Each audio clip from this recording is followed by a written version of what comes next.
ओम नमः सिद्धेभ्यः। ओम नमः सिद्धेभ्यः। ओम नमः सिद्धेभ्यः।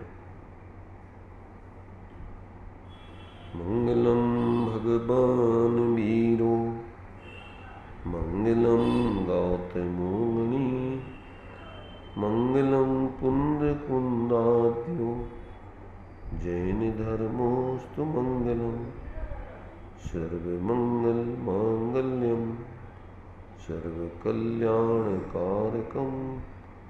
प्रधानं सर्वधर्माणां जैनं जयतु शासनं जैनं जयतु शासनं। देह छता जैनी दशा बरते देहाती ते ज्ञानी ना चरण मां बंधन हो अगणी ते ज्ञानी ना चरण मां बंधन हो अगणी। सकल विभाव अभाव कर किया आत्म कल्याण परमानंद सुबोधमय नमो सिद्ध भगवान नमो सिद्ध परमात्म को अक्षय बोध स्वरूप जिनने आत्ममय पर जाना पर रूप त्रिविध रूप सब आत्मा मैरात्म पद छेद अंतरयात्म होय कर परमात्म पद भी परमात्म पद भी।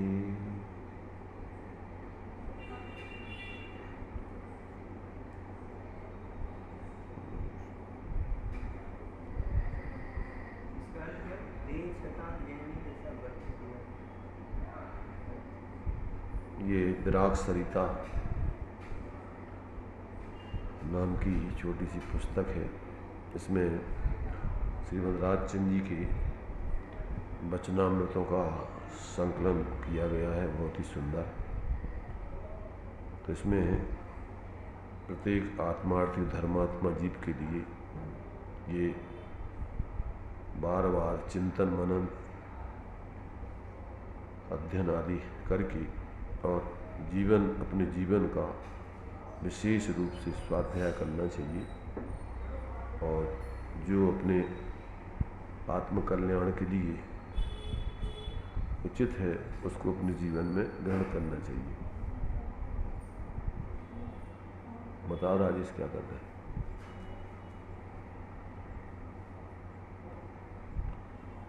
तो यहाँ देखिए अभी अपनी चर्चा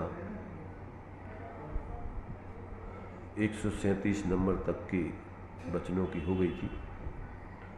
अब आगे के वचनों के बारे में अपन यहाँ पर विचार करते हैं। 137 नंबर का वचन था, आत्महेतुभूत ऐसे संग के बिना सर्व संग मुमुक्षु जीव को संक्षेप करना योग्य है, क्योंकि उसके बिना परमार्थ आविर्भाव होना कठिन है। अर्थात जिसको अपना आत्मिक साधना है उसके लिए आत्म कल्याणकारी ऐसे संग को छोड़कर, ऐसी संगति को छोड़कर और बाकी संपूर्ण संगति का त्याग करना चाहिए, क्योंकि उससे अपना परिणाम बहिर्मुखता को धारण करके और अपने परमार्थ को साधने में बाधक होता है। इसलिए जो है, जो भी जीव अपना आत्महित करना चाहते हैं उन्हें इस चीज़ का बहुत ध्यान रखना चाहिए कि जो अपने लिए परिग्रह आदि या जो भी बाह्य का अपने लिए अपन संग कर रहे हैं वो अपने आत्महित में साधक है कि बाधक है। और यदि अपने आत्महित में साधक नहीं है तो उससे विरक्त रहना चाहिए, उसको घटाना चाहिए, उससे दूर रहना चाहिए। अगर ऐसा नहीं करेंगे तो अपना आत्महित का कार्य होना बहुत मुश्किल पड़ता है, बहुत कठिन हो जाता है। ये बात इस 137 नंबर के वचन में इन्होंने निर्देशित की है। अब आगे जो 138 नंबर का वचन है उसमें ये कहते हैं, आत्मार्थ सेवाय, शास्त्र की जिस जिस प्रकार से जीव ने मान्यता करके कृतार्थता मानी है वह सब शास्त्रीय अभिनिवेश जानना चाहिए। क्या कहा? आत्मार्थ सेवाय यानी आत्महित को छोड़कर शास्त्र की अन्य किसी प्रकार से भी जिस जिस प्रकार से जीव ने मान्यता करके कृतार्थता मानी हो, अर्थात शास्त्र को पढ़ करके सुन करके अपने आत्महित को छोड़ करके अन्य कोई भी अभिप्राय रख करके शास्त्र को सुना हो, पढ़ा हो, समझा हो और उससे ऐसा माना हो कि हाँ हमने जो है स्वाध्याय कर लिया, तो कहते वो सब शास्त्रीय अभिनिवेश है, मिथ्याभिप्राय है शास्त्र के संबंध में। आपने उस शास्त्र को वास्तव में शस्त्र बना लिया, उसको तुमने शास्त्र नहीं रहने दिया। जो शास्त्र तुम्हारे लिए एकमात्र आत्महित के निमित्त से ही ज्ञानियों ने लिखे हैं और उसको तुमने अन्य किसी अभिप्राय से सुना, पढ़ा, समझा और समझ करके माना कि हाँ हमने ये स्वाध्याय कर लिया, शास्त्र सुन लिया, पढ़ लिया, तो कहते ये तुम्हारा शास्त्र के संबंध में मिथ्याभिप्राय है, खोटा अभिप्राय है। तुमने उस शास्त्र का अभिप्राय सही समझा नहीं है, उसका शास्त्र का ये प्रयोजन कतई नहीं है। तो जितने भी अपने लिए देव शास्त्र गुरु आदि का सानिध्य है, अगर इनके माध्यम से अपन अन्य कोई आत्मकल्याण को छोड़ के और भी किसी प्रयोजन का लक्ष्य रखते हैं और भी अन्य प्रयोजन साधते हैं, तो कहते वो वास्तव में तत्संबंधी जो है मिथ्याभिप्राय है तुम्हारा। उन सदनिमित्तों का ये प्रयोजन नहीं होता है, उनके माध्यम से तो एकमात्र आत्मार्थ साधने का ही प्रयोजन रख करके उनको सुनना चाहिए, उनका सानिध्य आदि करने चाहिए। ये बात जो है इस 138 नंबर के वचन में इन्होंने बतलाई। प्रत्येक व्यक्ति को देखना चाहिए, क्योंकि जो व्यक्ति गंभीरता से जो है अपना इस मानव जीवन को सफल करने का लक्ष्य रख करके नहीं चलता है, तो उनके जीवन में अनेक प्रकार की अन्य जो है इच्छाएं बनी रहती हैं और उन इच्छाओं की पूर्ति ज़्यादातर चूँकि धर्म को, देवशास्त्र गुरु को अपन श्रेष्ठ मानते हैं, उनसे पूर्ति करने का वो अभिप्राय रखता है। तो कहते हैं वो वास्तव में तुम्हारा जो है अभिप्राय उसके संबंध में मिथ्या अभिप्राय है, वो गलत तुम्हारा अभिप्राय है, ऐसा अभिप्राय नहीं रखना चाहिए। तो ये बात जो है यहाँ 138 नंबर के इस वचन में इन्होंने स्पष्ट की है। आ रही समझ में?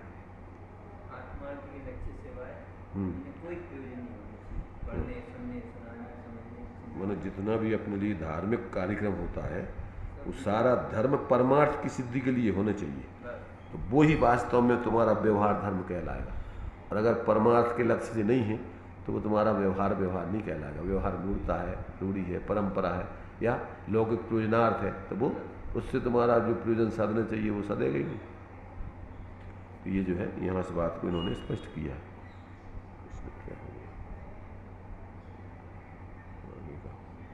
नजदीक कैसी दिख रही?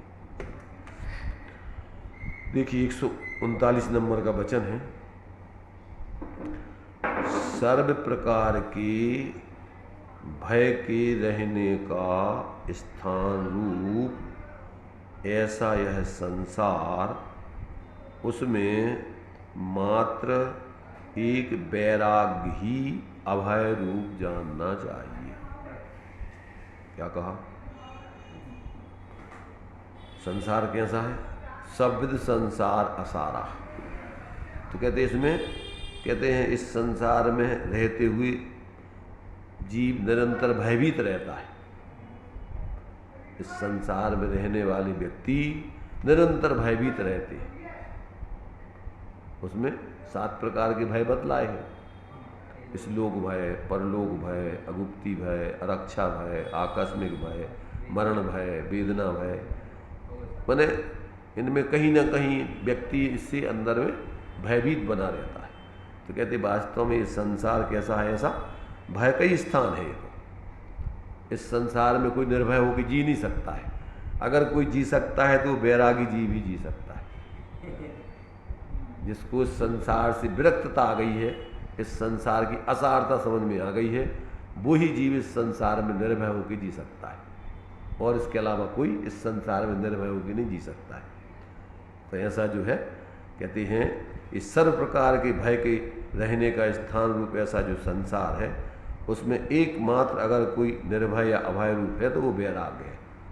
वो वैराग्य जो है वास्तव में उस संसार में निर्भयता को लिए हुए होता है, उसमें किसी प्रकार का कोई भय नहीं होता है। माने जिसको इस संसार में कोई रुचि रस नहीं रह गया है और एकमात्र अपने उस आत्महित के कार्य में ही जिसका रुचि लगाव है और उसका ही जीवन जीता है, तो वो सम्यक दृष्टि को अपन बोलते हैं सप्त भय से रहित होकर जीता है वो। तो उसको कोई भय का काम नहीं है। क्यों कि वो व्यक्ति फिर अपने को निरंतर शाश्वत ज्ञान स्वरूप चेतनात्मा अनुभव करते हुए जीता है। तब उसको काय का डर है। उस ज्ञान में किसी चीज़ का कोई प्रवेश नहीं होता है। इस लोक में उसका कुछ नहीं होने वाला है। अपने चिद लोक में इस लोक का किसी प्रकार से कोई प्रवेश नहीं है। तो ऐसा जो है ना उसको इस लोक का भय न परलोक में, क्योंकि वो परलोक तो उसके लिए है ही नहीं। जिसका जीवन अपने उस चैतन्य आत्मा मय जीता है तो हमेशा अपने आप को चैतन्य स्वरूप ही अनुभव करता है। तो उसके लिए तो परलोक कुछ है ही नहीं। फिर वो तो निरंतर जहाँ भी रहेगा वो अपने चिल्लोक में ही रहेगा। इसलिए उसको ना परलोक का भय है, ना श्लोक का भय है, ना कोई इसके लिए फिर अब अगुप्ती का भय है क्या भैया हमें छुपने के लिए हमारा, क्योंकि वो तो अपने आप में ऐसा स्थान है कि वहाँ किसी का प्रवेश होते ही नहीं है। वो अपने आप में परम गुप्त स्वरूप है, उसमें और दूसरे का किसी प्रकार का कोई प्रवेश नहीं होता है। ये बेन कहाँ से है? New market. स्वाध्याय चलता क्या वहाँ? वहाँ स्वाध्याय चलता क्या?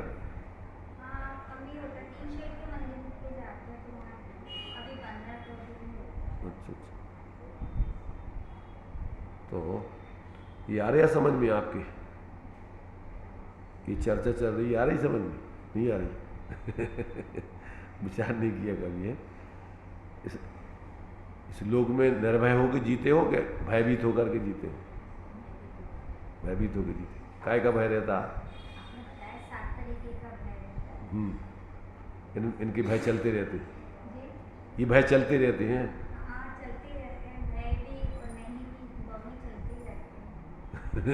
देखो नहीं तो ये बता रहा है कि उसको ये भय उसको नहीं होते हैं कि जो अपने शाश्वत स्वरूप से जुड़ जाता है, यानी धर्म से जुड़ जाता है, उस व्यक्ति को भय नहीं होता है। धार्मिक व्यक्ति को कोई भय नहीं लगता है। और जिसको धर्म जीवन में धर्म नहीं है वो जीव निरंतर भयभीत रहता है। तो देखिए यहाँ पर ये सर्व प्रकार के भय के रहने का स्थान रूप ऐसा यह संसार, उसमें मात्र एक वैराग्य ही अभय या निर्भय रूप जानना चाहिए। इसके अलावा यहाँ और कोई निर्भय होकर नहीं जी सकता है। एक वैरागी जीव ही मैंने जिसको इस संसार से विरक्तता हो गई है और एकमात्र अपने स्वरूप का है जिसको जीवन जीने में रस है, ऐसा व्यक्ति सदा निर्भय होकर जीता है। उसको कोई डर नहीं। क्यों कि अपना स्वरूप शाश्वत है और उसमें किसी प्रकार का बाहर का कुछ भी होने वाला नहीं। तो इसलिए वही व्यक्ति निर्भय होकर जीता है और निर्भय होकर के इस पर्याय से पर्यांतर भी वो जो है निश्चिंत होकर के, जबकि अपने लिए बतलाया कि वो तो मृत्यु महोत्सव, उसके लिए कोई इस प्रकार से मृत्यु का कोई ऐसा नहीं लगता कि भैया अब कोई ऐसा कार्य हो रहा है कि अब क्या होगा। जैसे ऐसा सोचो कि पहले जब छोटी उम्र में शादी कर दी जाती थी लड़कियों की, बहुत विदाई करते समय रोती थी वो। क्यों रोती थी? वो आगे के जीवन के बारे में उनको अज्ञान होता था कि अब हमारा आगे क्या होगा, कहाँ जाएंगे, कैसी स्थिति बनेगी। अब आजकल जो लड़कियां हैं वो पहले से ही पूरा का पूरा शोधबीन खोज कर लेती हैं, पूरा का पूरा देख लेती हैं। तो अब उनको कहाँ डर रहता है, ना रोती हैं। मम्मी पापा को और निश्चिंत करके जाती है कि चिंता मत करो मम्मी, जब भी तुम फ़ोन कर देना हम तत्काल आ जाएंगे, ये कर देंगे। तो मतलब जो व्यक्ति की माने हर चीज़ की जब जानकारी हो जाती है तो फिर उसको किसी प्रकार का भय नहीं रहता है, और जब तक ज्ञान नहीं होता है तब तक व्यक्ति भयभीत होता है, डरता रहता है, अब क्या होगा अब क्या होगा। ऐसे धर्म के क्षेत्र में कि जिसको ऐसे अपने स्वरूप का बोध हो जाता है तो अपना स्वरूप शाश्वत है, पहले भी अपन थे, अभी भी हैं, आगे भी रहेंगे, पर स्वरूप को भूल करके व्यक्ति दुखी रहता है। तो ये जो है यहाँ पर ये बात इन्होंने जो है अपने लिए श्रीमद जी ने दी है कि जो सर्व प्रकार के भयों का रहने का स्थान है संसार। इस संसार में सब जीव निरंतर भयभीत रहते हैं, डरते ही रहते हैं, सारे इस प्रकार के भय अज्ञान दशा में सताते ही रहते जीवों को। परंतु जिसको स्वरूप बोध हो जाता है, वैराग उत्पन्न हो जाता है, संसार शरीर भोगों से विरक्त हो जाता है और अपने स्वरूप की ही आराधना में लगता है, तो वो निर्भय होकर जीता है, उसको कोई डर नहीं रहता है। इसके बाद 140 नंबर का वचन है, उत्कृष्ट संपत्ति का ठिकाना जो चक्रवर्ती आदि पद है, वह सर्व अनित्य देख कर विचारवान पुरुष उनको छोड़कर चल दिए हैं, अथवा प्रारब्धोदय से बास हुआ तो भी अमूर्छित पने और उदासीन पने उसे प्रारब्धोदय समझकर उसमें उसमें प्रवृत्ति की है, उसमें प्रवृत्ति हैं, उसमें रहे हैं और त्याग का लक्ष्य रख करके जिए हैं। कितनी सुंदर बात है। उत्कृष्ट संपत्ति का ठिकाना जो चक्रवर्ती आदि पद है, सर्वोत्कृष्ट संपत्ति उनके पास पाई जाती है, 6 खंड के अधिपति होते हैं वो। तो ऐसे जो है उत्कृष्ट संपत्ति का ठिकाना जो चक्रवर्ती आदि पद हैं, वह सर्व ही कैसा है, अनित्य रूप है, वो शाश्वत रहने वाला नहीं है। तो सो चक्रवर्ती पद कब तक रहता है?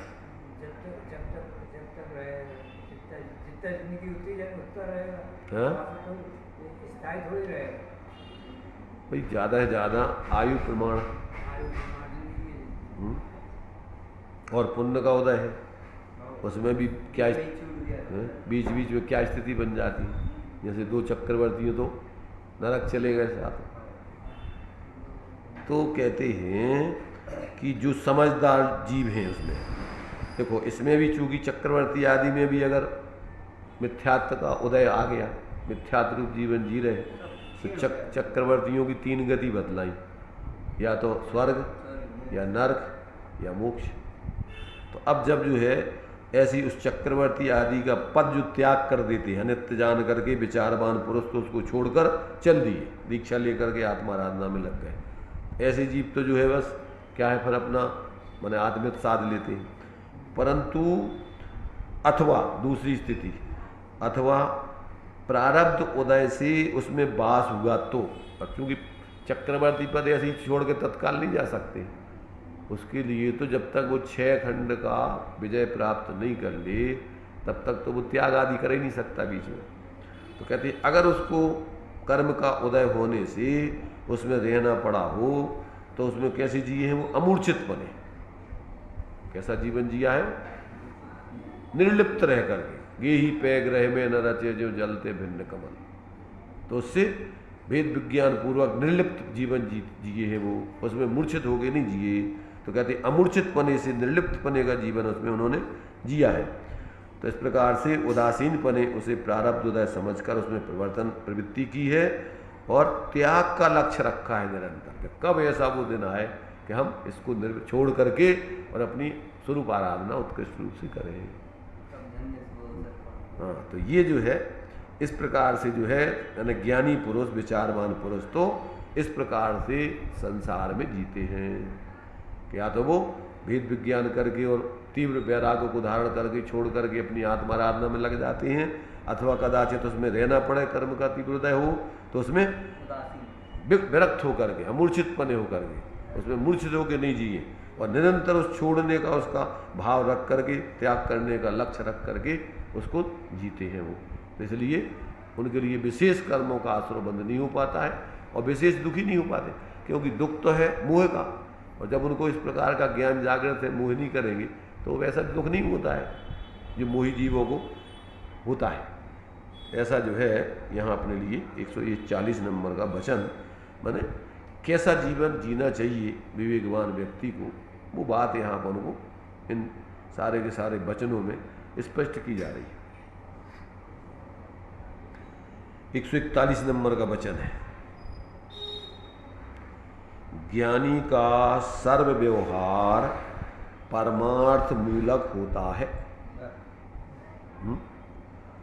ज्ञानी का सर्व व्यवहार परमार्थ मूलक होता है। अर्थात परमार्थ मूलक होता है का क्या अर्थ होता है? ज्ञानी का सर्व व्यवहार परमार्थ मूलक का मतलब होता है जिसके मूल में, जड़ में, जिसके अंदर जो है जो भी कार्य कर रहा है वो परमार्थ के ही लक्ष्य से कर रहा है, अपने उस परमार्थ की सिद्धि के लिए ही कर रहा है, वृद्धि के लिए ही कर रहा है, और कोई दूसरे लक्ष्य से वो कोई भी कार्य नहीं करता है। सारा का सारा जीवन उनके एक आत्मार्थ सिद्धि करने के लक्ष्य से जीते हैं वो, इसके अलावा और कोई दूसरा हेतु उनके व्यवहार में नहीं हो। खाना पीना, उठना बैठना, चलना फिरना जो भी करेंगे, यहाँ तक कि शादी आदि करना,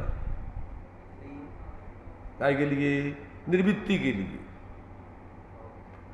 क्योंकि चक्रवर्ती आदि को 96,000 शादियाँ करना मजबूरी है उनकी,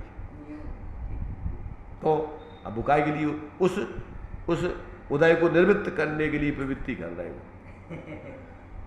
उसके पीछे ही लक्ष्य आत्मा है। हाँ, माने उससे निवृत्त होने के लिए, अपने स्वरूप आराधना के लिए, क्योंकि निर्वृत्ति पूर्वक ही स्वरूप की आराधना उसके स्वरूप से होती है, तो कि भैया अब ये झंझट से अपन निवृत्त हो गए, तो इसलिए इनका एक वचन कहीं पर ऐसा आगे इसमें ही घोषा है पढ़ा था कि या तो उससे विरक्त हो जाए उदय से, और या फिर उसको भोग करके उससे निर्वृत्ति करे। अगर मान लीजिए मजबूरी में अब प्रवृत्ति करनी है तो उसका उदय निर्जित करके और फिर उससे निर्वृत्ति करे, पर उसमें अटका नहीं रहेगा।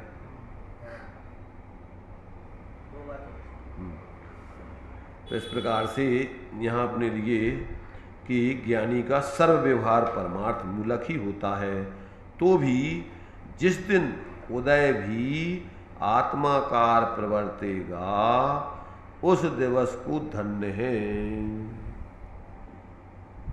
क्या कहा? ऐसा परमार्थ मूलक व्यवहार होने पर भी उसमें वो संतुष्ट नहीं होते हैं, वो तो इस तैयारी में रहते हैं, इस साधना में रहते हैं कि वो दिन कब आएगा कि जिस समय उदय होने पर भी हम उसमें न जुड़ करके अपनी आत्माराधना में ही लगे रहेंगे। तो कहते हैं वह जिस दिन उदय भी आत्माकार प्रवर्तेगा उस दिवस को धन्य है। के संपूर्ण कैसे भी उदय चलते रहे पर वो अपने उस आत्माराधना में ही लगे रहेंगे, उस उदय का उन पर कोई प्रभाव नहीं पड़ेगा। तो वो दिन कब आएगा, ऐसी भावनाएं, ऐसा निरंतर प्रयत्न उनका जीवन में चलता है। 142 नंबर का वचन देखो, वचन बहुत छोटे छोटे जरूर हैं पर बहुत गहरे सूत्र इसमें समाये हुए हैं। आत्मार्थी जीवों के लिए एक प्रकार से वास्तव में जीवन जीने की कीमिया इसमें गर्भित है सब। आत्माकार माने आत्मा के आकार, माने हम आत्मा का अनुभव करते हुए ही रहे, उसमें हम जुड़े नहीं उदय में। वो दिन दिवस धन्य होगा कि जब हम उस उदय को भी आत्माकार रूप में प्रवर्तेंगे, माने उस समय हम अपनी आत्मा आराधना में लगे रहेंगे, उदय की तरफ हमारा कोई ध्यान नहीं जाएगा। वो उदय हमें उदय लगेगा ही नहीं, हमें तो आत्मा का ज्ञान का उदय दिखेगा अपने में निरंतर। इसलिए कहते वो दिवस धन्य होगा कि जिस समय उदय भी आत्माकार प्रवर्तेगा, उस दिवस को धन्य है। तो वो माने निर्जरा का हेतु बनेगा, वो हमारे लिए बंधन का हेतु नहीं बनेगा।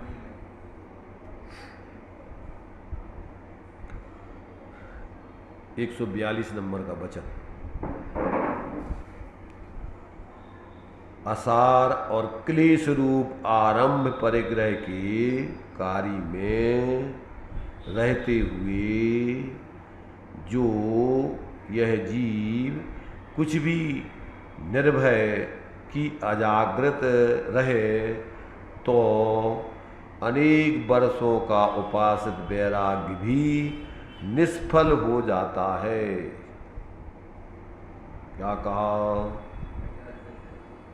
असार दुख रूप क्लेशमय जो आरंभ और परिग्रह के कार्य हैं, कैसे है? उसमें आत्मा का कोई हित नहीं सकता है। आत्मा के लिए सारभूत नहीं है और आकुलता रूप है वो सब आरंभ परिग्रह के कार्य।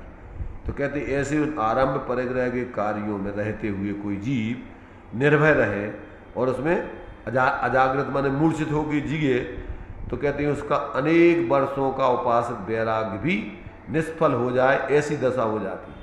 माने सब उसका वैराग्य धुल जाता है, सब मोही बन करके वो उसी संसार में फिर रचने पचने लगता है।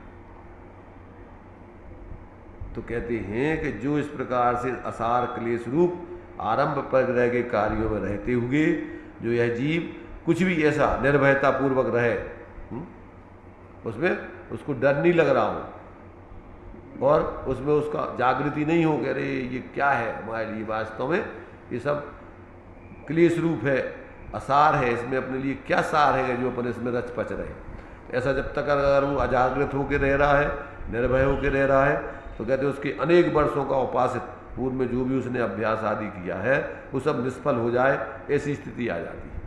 फिर जो कहते हो मूर्छित होकर जीने लग जाए, वो मोही बन जाए।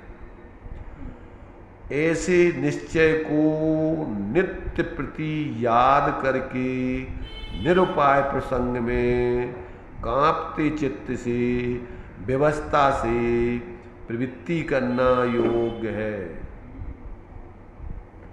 क्या कहा? इस बात का मुमुक्षु जीव को कार्य कार्य में, क्षण क्षण में और प्रसंग प्रसंग में ध्यान रखे बिना मुमुक्षुता रहना दुष्कर है।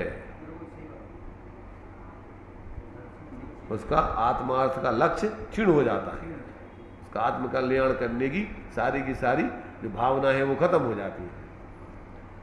तो इस प्रकार से कहते हैं कि ऐसे निश्चय माने इस प्रकार का निश्चय करके कि भैया ये आरंभ और परिग्रह आदि के कार्य असार हैं, दुख रूप हैं और निरंतर उसमें क्या है, कैसा रहे वो, माने इसके लिए ऐसे निश्चय को नित्य प्रति याद करके निरुपाय माने आप कोई उपाय नहीं है अगर उसके छोड़ने का, मजबूरी में करना पड़ रहा है उस कार्यों में, तो प्रसंग में कांपते चित्त से अर्थात आसक्त होकर के नहीं, उससे निरंतर भयभीत रहे। तो भैया ये जो है दुर्गति का कारण है, बहुआरम परिग्रहत्वम नारकस्य, दुर्गति का कारण ये सारे कार्य हैं।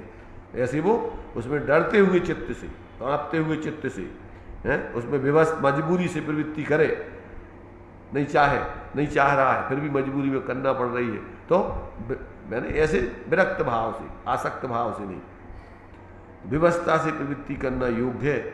इस बात का मुमुक्षु जीव को प्रत्येक कार्य में, प्रत्येक क्षण और प्रत्येक प्रसंग में, प्रत्येक आयोजन में, जो भी आयोजन कर रहा है उस प्रत्येक आयोजन में उसके लिए इस बात का ध्यान रख कर के वो कार्य करना चाहिए, तभी जाकर के मुमुक्षुता उसकी रह पाएगी। और अगर ऐसा नहीं है तो कहते फिर वो आत्मार्थ का लक्ष्य ही उसका उच्युत हो जाएगा और वही मूर्छित होकर के जीने लग जाएगा। सामान्य लोगों जैसा उसमें ही वो रच पच जाएगा, वो चतुर्गति का ही पात्र बना रहेगा। कितने माने ये अंदर से गहराई से हर चीज उन्होंने जो है समझ करके लिखी है और जीते हुए लिखी है सब, उनके जीवन में ये सब चीजें वो सब घटित करके अनुभव करके उन्होंने लिखी है, तभी वो अपने बैरागों को बचा पाए। ऐसे इतना 2-2 पीढ़ियाँ उनकी जो है रत्नों के व्यापार की बढ़ गई थी, इतना जो है उदय ऐसा था कि वो रत्नों का व्यापार बढ़ता जा रहा था, पीढ़ियाँ बढ़ती जा रही थी, अब छोड़ने की स्थिति बन नहीं रही थी, तो बीच बीच में वो चले जाते थे कि 2-2 महीना के लिए जंगल, ईडर वगैरह के जंगल निकल जाते थे। तो हमेशा उससे जो है कांपते रहते थे। लोग पूछते थे तुम्हें इसमें क्या रस आ रहा, अरे हमें तो ये कालकूट जहर जैसा भाषित हो रहा है, कब इस झंझट से हम निवृत्त हुए। इस प्रकार से ज्ञानियों को माने ऐसे उत्कृष्ट बाहर के जो है अनुकूल संयोगों में भी वास्तव में उनको उसमें पूर्ण विरक्तता बनी रहती है, उसमें किसी प्रकार का रस नहीं आता है। अज्ञानियों को ज्ञानी पा के रखे, ज्ञानियों को अज्ञानी पा के रखे।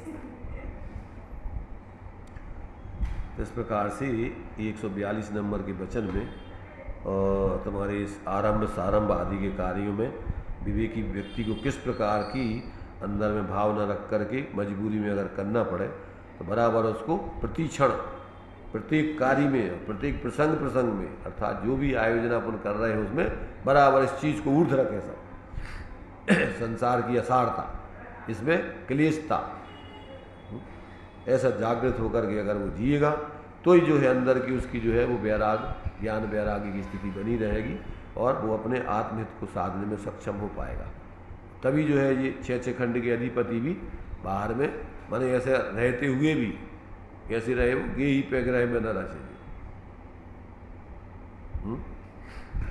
जो आता ना कि भरत जी घर में बैरागी, जो ज्ञानी चक्रवर्ती हुए वो सब ऐसी उसमें रहते हुए भी सब बैरागी, उसमें कोई उनको रुचि रस नहीं रहा।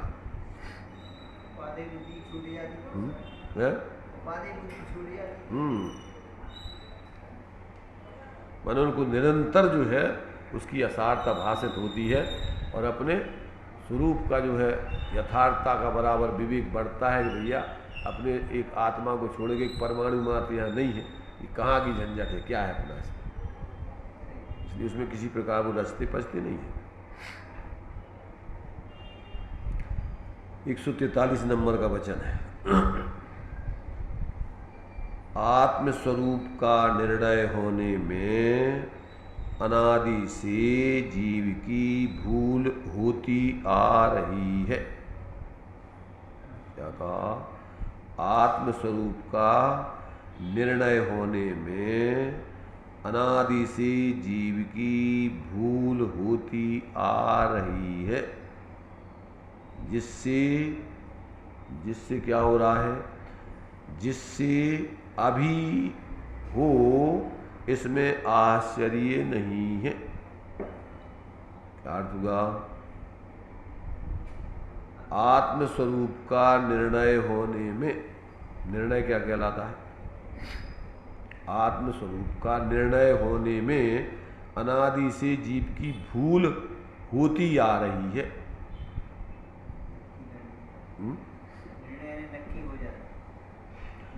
देखो, निर्णय का अर्थ होता है न नया इति निर्णया।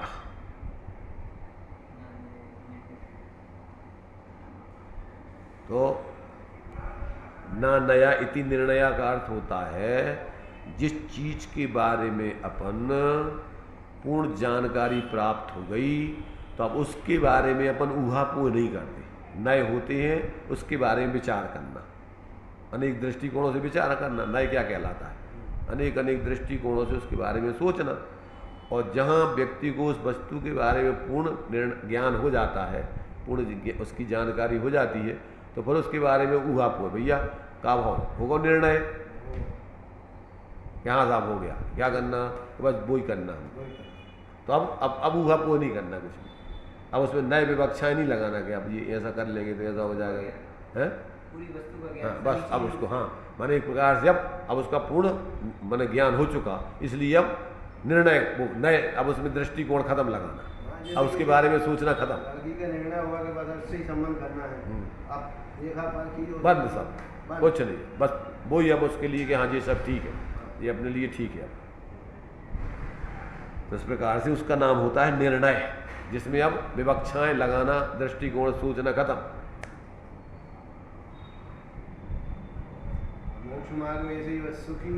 तो अब यहाँ कह रहे कि आत्मस्वरूप का निर्णय होने में अनादि से जीव की भूल होती आ रही, माने उसने उसके बारे में या तो निर्णय नहीं किया और किया तो गलत, उल्टा सीधा कर लिया, भूल होती आ रही, जैसा स्वरूप नहीं है वैसा उसने मान लिया उसको। तो अब कहते हैं यदि ऐसी अनादिकाल से उसके स्वरूप के निर्णय में भूल होती आ रही है, तो जिससे अगर अभी भी उसके इस प्रकार की स्थिति बने, जिससे अभी हो अगर उसमें भूल, तो कहते हैं इसमें क्या आश्चर्य। इसलिए उसमें अपन को भ्रम में नहीं रहना चाहिए। इसका अपन को गहराई से निर्णय करके और भ्रांति तोड़ करके उसका साक्षात्कार करके और आनंद भोगना चाहिए। इस दुनिया में अपना कुछ भी नहीं है। भ्रम से जीव देह जीव आदि को, संयोगों को, भोगों को, इनमें मूर्छित होकर अपने संतुष्ट हो जाता है। तो भ्रम, इस भ्रम को तोड़ना चाहिए उसको। तू चेतन अरु देह अचेतन, यह जड़ तू ज्ञानी, मिले अनादि अतंते बिछड़े ज्यों पय अरु पानी, रूप तुम्हारा सबसो न्यारा भेद ज्ञान करना, जो लो पोरस थके न तो लो, यही काम करना। उद्यम माने काय को उद्यम। जब तक ये कार्य अपना भेद विज्ञान और अपने स्वरूप की आराधना का कार्य ना हो जाए तब तक चालू, तब तक अपन को किसी प्रकार से भ्रम में नहीं रहना चाहिए। इस प्रकार से ये इसमें जो दिया है कि आत्मस्वरूप का निर्णय होने में अनादि से जीव की भूल होती आ रही है, जिससे अभी भी इसमें अगर भूल हो तो इसमें क्या आश्चर्य है। तो इस भूल को मिटाने के लिए क्या करेंगे, ताते जिनवर कथित तत्व अभ्यास करीजिए और संशय विभ्रम मोह त्याग आपो लग लीजिए। यह मानस पर्याय सुकुल सुन्ना जनवाणी और यह भी दी गई, ये भी दी गई कि किस भी दी गई, ये भी दी गई माने बिना निर्णय की, बिना स्वरूप आराधना की मनुष्य पर्याय चली गई। ये भी दी गई न मिले सुमणियों उधर ही समानी के इतना उत्कृष्ट महाभाग्य से इतनी ऊंचाई पाके और जीव ने इसका क्या है माने स्वरूप निर्णय करके स्वरूप आराधना का कार्य नहीं किया तो समझ लो जैसे चिंतामणि रत्न को पा करके समुद्र में व्यर्थ फेंक दी। अब मिलना बहुत मुश्किल है। जैसे 84 लाख योनियों का ये संसार समुद्र है, इसमें इस मनुष्य पर्याय रूपी चिंतामणि रत्न को तुमने पाया और अगर इसका सदुपयोग नहीं किया तो ये फिर ज्यों का त्यों कहाँ चला जाएगा, 84 लाख योनियों के समुद्र में कहाँ डूब जाएगा, फिर मिलना बहुत मुश्किल है। ये चिंतामणि रत्न, ये मनुष्य पर्याय। लेकिन ये चिंतामणि ऐसी लगती नहीं। वही कह रहे हैं कि देखो सुनते सुनते चिकनी हो गए, कुछ फर्क नहीं पड़ता। हम ये कह रहे रत्न किसको नहीं लगता है, पागल को, मूर्ख को कि समझदार को? किसके लिए रत्न महसूस नहीं होता? तो या तो पागल होगा और या फिर वो मूर्ख है, महा अविवेकी है,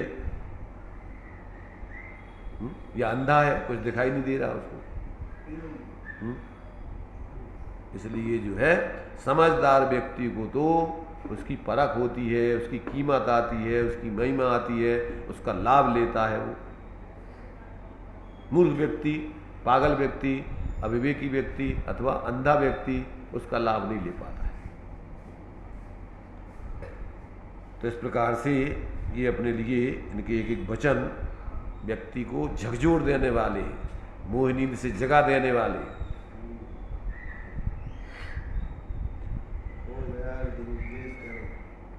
144 नंबर का 144 नंबर की धारा खतरनाक। 144 धारा लगती ना, तो क्या होता है 144? तो यहाँ पर देखो 144 नंबर का वचन, 144 नंबर का वचन क्या कहता है? जो कुछ अन्य पदार्थ का विचार करना है वह जीव के मोक्ष के लिए करना है, अन्य पदार्थ के ज्ञान के लिए उसका निर्णय नहीं करना है। उसकी उस पदार्थ की जानकारी के लिए नहीं उसको उसका निर्णय उसको जानना है। सब कुछ जितना भी चिंतन हो रहा है, माने 6 द्रव्यों का स्वरूप का विचार है तो उनसे पृथक अपने जीव के स्वरूप को समझने के लिए है कि हमारा ये 6 द्रव्यों का समूह जो लोक है वो मैं नहीं हूँ, वो मेरा नहीं है, मुझसे भिन्न है। शरीर का ये विचार चल रहा तो ये मेरा नहीं है, ये मैं नहीं हूँ, मेरा कर्तव्य नहीं है। तो कहते जिसका भी जो कुछ भी पदार्थ का अगर विचार किया जाए तो वह कोई उस पदार्थ के ज्ञान के लिए नहीं है, परंतु जीव के मोक्ष के लिए, यानी उससे मुक्त कि ये मेरा नहीं है। जितना जो भी पदार्थ है मोक्ष के लिए, मतलब उसमें मोह छोड़ने के लिए, अपनापन छोड़ने के लिए, इष्टनेस की कल्पना छोड़ने के लिए। ये हमसे अत्यंत भिन्न है, इसमें हमारा कोई कुछ नहीं लगता है, हमारी इससे कोई रिश्तेदारी नहीं है। अपन पूजन में पढ़ देना कि जिसके श्रृंगारों में मेरा यह महंगा जीवन भूल जाता, अत्यंत असुचि जड़ काया से इस चेतन का कैसा नाता, क्या संबंध है इससे इसका, कि जो इतना पागल बना हुआ है इसकी सेवा खुशामद में रात दिन उसी की सेवा खुशामद में, श्रृंगारों में, व्यवस्थाओं में लगा रहता है, सुबह से लेकर रात तक, और रात में भी सोता है तो उसी की सुख सुविधा के लिए। भैया थक गया। तो कहते हैं ये सब पागलपन के कार्य अज्ञान दशा में व्यक्ति के होते हैं। समझदार व्यक्ति तो जो कुछ भी जिसके बारे में विचार कर रहा है वो सब उनसे पृथक अपने स्वरूप का निर्णय करने के लिए करता है, इसके अलावा और कोई उसका लक्ष्य दूसरा नहीं है, और कोई जानकारी करने के लिए, क्षयोपम बढ़ाने के लिए, लोग में प्रसिद्धि प्रशंसा पाने के लिए, इसके लिए नहीं है।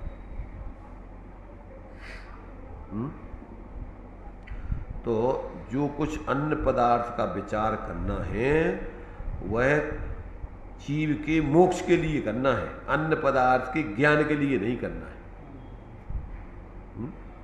इतने जानकार हो गए हमें, इतना ज्ञान है हमें, इन चीज़ों का ज्ञान है, इनकी इतनी विशेषताएं, इतनी कलाएं, वे सब कलाएं तुम्हारी क्या है, बला है तुम्हारे लिए आत्मकल्याण।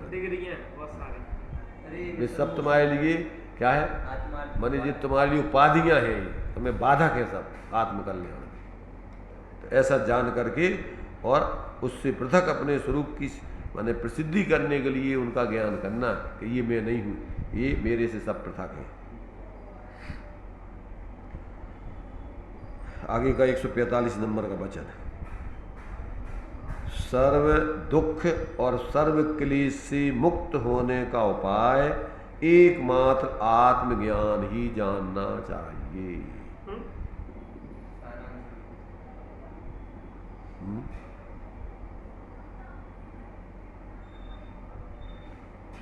तो ये जो है कहते हैं सर्व दुख और सर्व क्लेशों से मुक्त होने का एकमात्र उपाय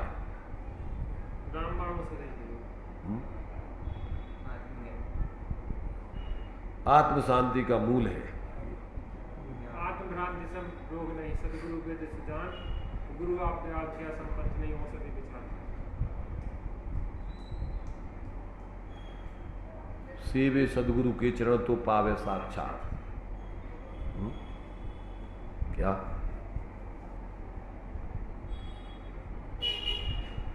जीव को आज तक अपने बारे में क्या है, अज्ञानता रही है, भ्रम रहा है, और उसका जो है एकमात्र जो है अगर उपाय है तो वास्तव में ऐसे उसके अनुभवी ज्ञानी पुरुषों का चरण सानिध्य है, और पूर्ण समर्पित होकर के उनके चरणों में आ जाए तो व्यक्ति को सहजता में उस कार्य की सिद्धि, माने जो तुम्हारे लिए, जो व्यक्ति माने कई वर्षों में खोज नहीं सके उन जिन चीज़ों को, वो तुम्हारे लिए सब अपने अनुभव से तुम्हें मिनटों में उस चीज़ का ज्ञान काल में ना पूछ पाए।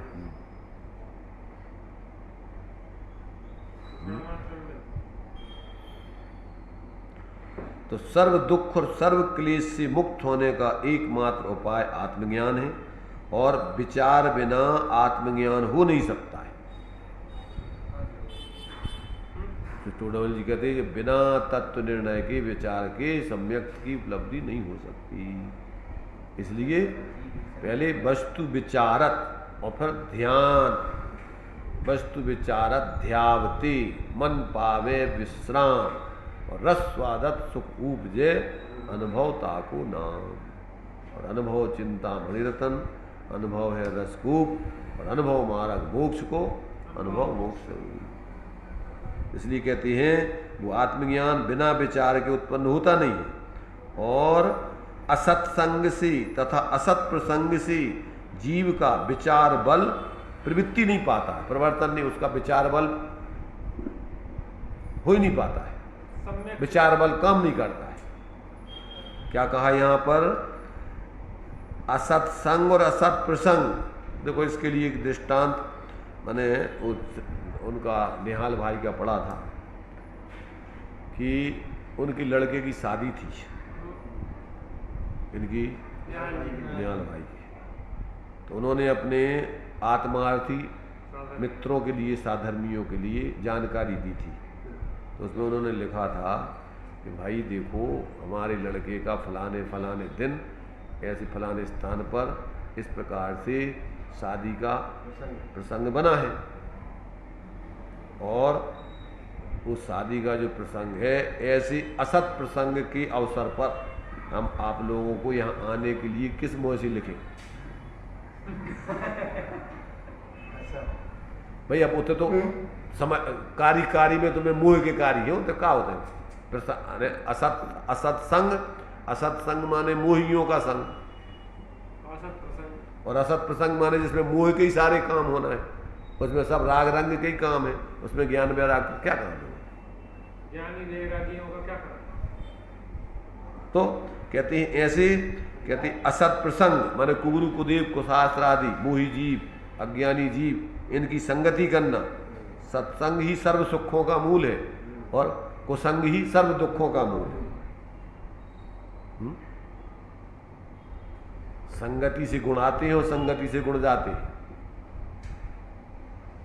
इसलिए कहते हैं कि जो विचार के बिना आत्मज्ञान होता नहीं, और वो विचार असत्संग और असत प्रसंग के योग से कहते बल पाता नहीं है, वो विचार हो नहीं पाता है। रात दिन जीव क्या है, मोह के कार्य में विचारों में लगा रहता है।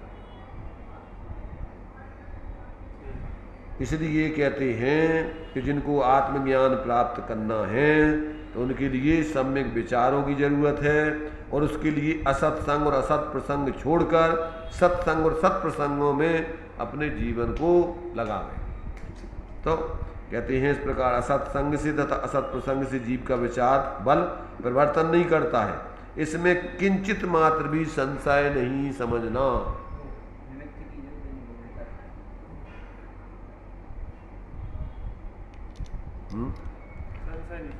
इसमें कोई ये नहीं समझना कि अरे ठीक है ये तो बातें ये लिखी हैं, इस भ्रम में मत रहना। ये बिल्कुल वास्तविकता है, क्योंकि मोही जीव, अज्ञानी जीव, कमजोर जीव जहाँ जाता है वहाँ उस रूप परिणमित हो जाता है।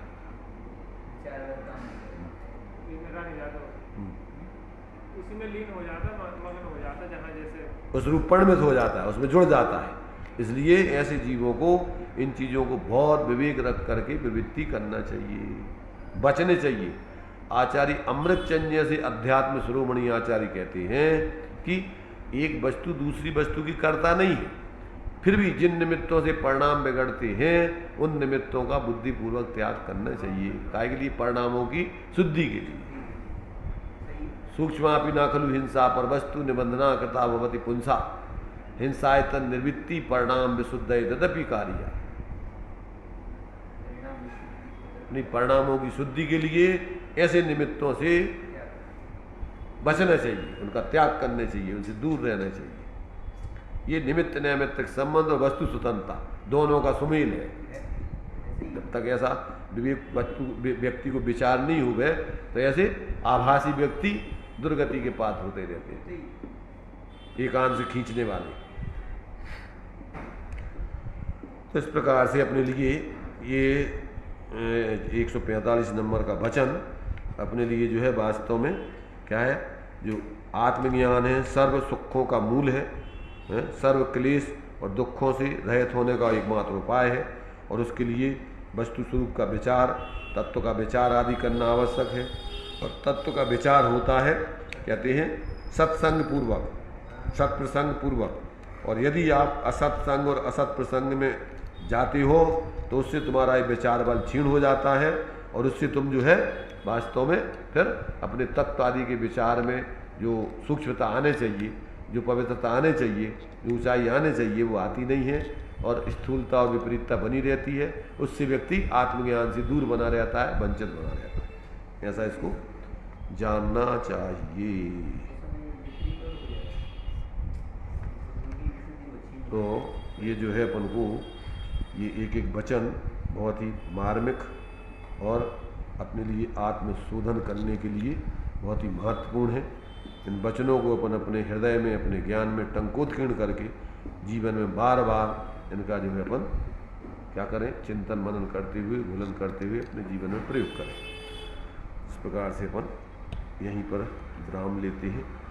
इनके बारे में अपन विचार करें, जीवन में प्रयोग करें। सापेक्ष अमृत जिन वचन निरपेक्ष सत चैतन्य घन दर्शाए कलिकाल में अनुभव करो रे भव्य जन।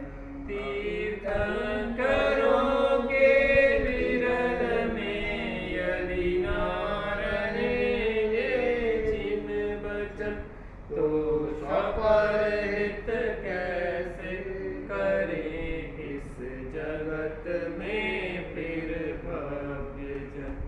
अज्ञान बस भ्रमते रहे पशुवत सदा ही दुख सहे। धनी धन्य वे जीव जो जिन वचन सुन मिज।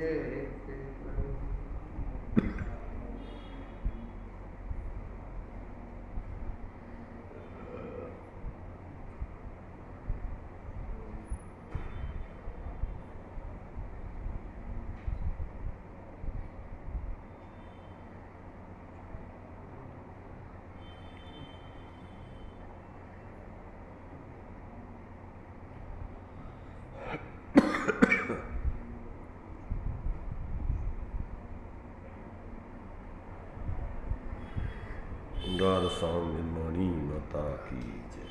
पंच परमेष्टि भगवंतों की जय।